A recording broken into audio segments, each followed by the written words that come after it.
मुआफ करना भूल जाने का नाम नहीं, बल्कि खुद को आजाद करने का नाम है। सबसे पहले माफ करने वाला खुद फायदा उठाता है। गुस्सा दिल में रखना ऐसे ही है जैसे खुद जहर पीना और दूसरे के मरने की उम्मीद रखना। असल ताकत इंतकाम में नहीं बल्कि माफी में है। आप दूसरों के लिए नहीं बल्कि अपनी रूह के सुकून के लिए मुआफ करते हैं। माजी को छोड़ देना बेहतर मुस्तकबिल की राह हमवार करता है।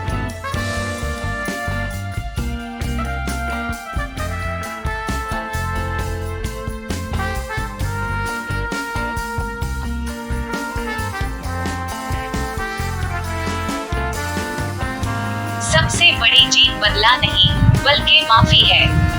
लफ्जों की गूंज को सब्सक्राइब करना ना भूलना और कमेंट बॉक्स में अपनी राय का इजहार लाजमी करें। घंटी के बटन को प्रेस लाजमी करें।